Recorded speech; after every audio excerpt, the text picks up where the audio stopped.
ex-Leafs general manager Brian Burke makes some shocking comments about who the Leafs should trade out of the core four, and we're going to break it all down for you guys coming up on this episode of Hat-Trick HQ. But before we get into it, we got to say that we're just 22 subscribers away from our goal of 4,000 subscribers before Sunday, so please, if you're not subscribed to the channel already, help us get one more sub closer to our goal of 4,000 subscribers by Sunday. We'd really appreciate it. But with that said, Mark, let's just jump right into the main topic of the video, which is ex-Leaf GM says to trade Nylander. I mean, when I was going through the news today, Mark, this is something that I didn't really expect to see, because we've seen all these, analysts and even ex-GMs even talking about this situation, saying how Marner is, makes the most sense out of the core four of who to trade. But we got some shocking comments from Brian Burke saying he flipped the script and said they should get rid of Nylander. And this is what he exactly had to say. He said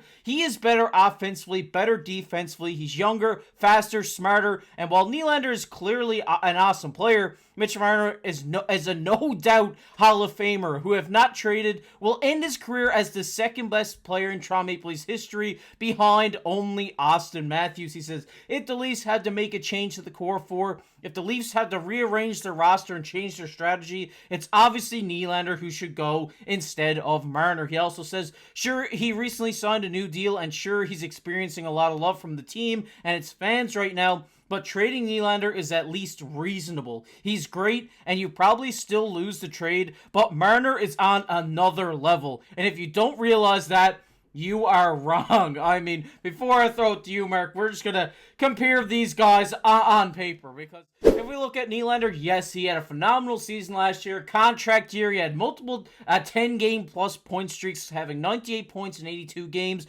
40 goals, 58 assists, where he was shooting about 12.7% on the season at 28 years of age right now. But you go a year younger here with Mitch Marner at 27 years old. In only 69 games last year, he had 85 points, so a great year from Mitch Marner, in my opinion. Not a great playoffs, but you can't knock a guy for having one bad postseason. And he had 26 goals, 59 assists. Obviously, like Brian Burke said, he's tremendous defensively. And Mark, I mean, I was not expecting this. I don't think that Mitch Marner is, a whole level above, Nylander in my mind. It just seems like Brian Burke's saying, like, Mitch Marner is so much better than Nylander. Why don't you just trade Nylander instead? It doesn't really make sense. Listen, I love Burke, but thank God he's not the general manager anymore. When you're looking at a guy like Nylander and Marner, it's almost comparing apples to oranges. You have two complete different players. I mean, you look at William Nylander. This is a guy that's going to go out and score 35 to 40 goals for you consistently. He's going to play make. He's going to do everything offensively for you.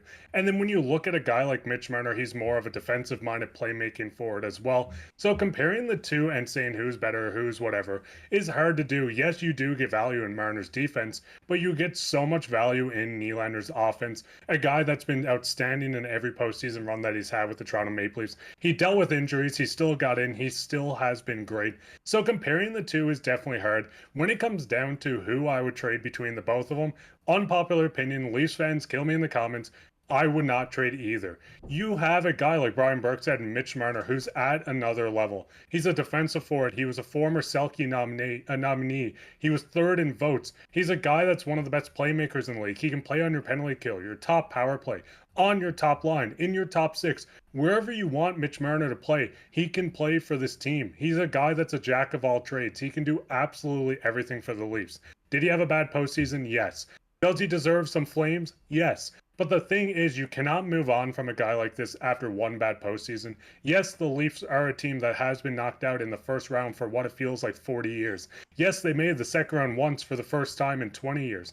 But the thing is, moving on from a guy like this is just going to set your team back. You could bring in another defenseman. You could bring in another forward. These guys aren't going to put the production that Marner has up. You have these guys that are going to come in, and if you get two players, maybe they give you the value of just Marner. But why fill two two positions with one player when you already have Mitch Marner. Now, when you're looking at Nylander, like I said, this is a guy that helps the offense on the Leafs. He's a guy that can kind of steer his own line, a guy that can score 40 goals, a guy that can play make. He's a right-hand man for Austin Matthews last season going into the playoffs. So why trade either of these guys when you can really keep both, keep pushing, and just figure things out as they go? If this was a team like Tampa and they had one player like Kucherov have a bad postseason, they wouldn't be looking at shopping him. If a guy like Steven Stamkos, before he obviously left in free agency, had a bad postseason, you're not looking to shop him. It's just because it's Toronto. It's because of the lack of success. And yes, the success is an issue, but you build around this core. You give this core one more shot. The worst case scenario, you let Marner walk into free agency, you let him go, but don't trade either of them. I love that rant you just went on there. I thought that was amazing, but I'm on the same page here. I don't think you trade either one of these guys. I've been saying that ever since they got rid of Sheldon Keefe. I'm saying you got to run it back with these guys under a new coach, because it may unlock an ability within them that, playing in the right system could turn it all around in the playoffs for the Toronto Maple Leafs. And like you said, you're not going to trade Mitch Marner. You're not going to trade William Nylander and get a William Nylander, Mitch Marner back in that trade. It's impossible. It doesn't work like that. If it worked like that, all teams in the NHL would be even. There wouldn't be a draft. It would be, it would just be that. And it just doesn't make sense to me, because like I just said, Mitch Marner is a phenomenal playmaker. He's a phenomenal defensive forward. And like you said, if you trade him for a pick and a guy, that guy's not going to come in and fill the hole that Mitch Marner has left. It's impossible, because he's such a great player. Like Brian Burke says here, he could go down as the second best Leafs player of all time when his career is over. And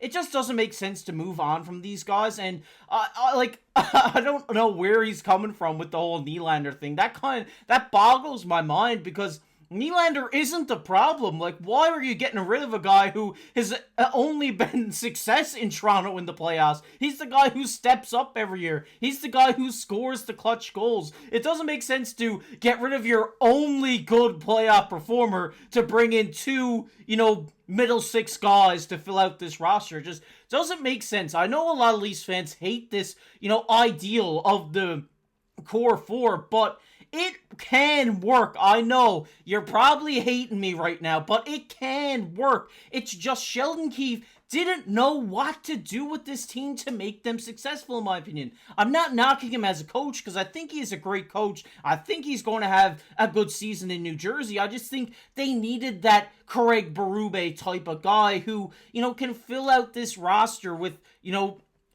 with hard hitters, along with the star-studded talent that they already have. And that's why I think Treliving and Berube are going to make such a dynamic duo here in Toronto, because Treliving loves those hard-nosed defensemen, and Berube likes coaching these guys. And what we talked about previously, it feels like a while ago now, is players love playing for Craig Berube. And when you love playing for your coach, when you have such a good connection with your head coach, it's only going to make you want to play harder for him, to win for him, to try to bring this Stanley Cup to Toronto for the city of Toronto. And you're not going to do that by trading one of your star players out for peanuts. And the biggest thing is, we see Leafs fans, and yes, everyone has these moments, but Leafs fans look at this team and say, hey, we need better defense. Brad Treliving goes out, adds to the defensemen. Then they complain about the forwards. This forward group was in the top 6 of scoring the entirety of last year. Yes, it gets hard to score in the playoffs, but this team went out. They're a top 8 scoring team. I believe they might have even been top 5. You lose a guy like Tyler Bertuzzi, you do slide down a tiny bit, but you have the scoring forwards. You add the defenseman that everyone wants. You add the goaltending that everyone wants, but the Leafs fans continue to complain about certain players. And yes, to be fair, some of these players deserve the flack. Does Mitch Marner deserve his roses for his playoff performance? No, but give this team a chance. This is a team that has an upgraded blue line. This is a team that now has an upgraded goaltending tandem. This is a team that has a brand new coach, brand new coaching staff. Give them a chance, see what they can do. If this Leafs team goes out and loses 30 straight games, yes, blow it up. Trade whoever. Trade Austin Matthews to Arizona's team in the next 4 years. Who knows what's going to happen? But with this Leafs team, you need to give them a chance. You need to see how this works. See what happens. Don't just, like Brad Treliving said at one point, we're not going to make a trade just to beat our chest and say, hey, we did something.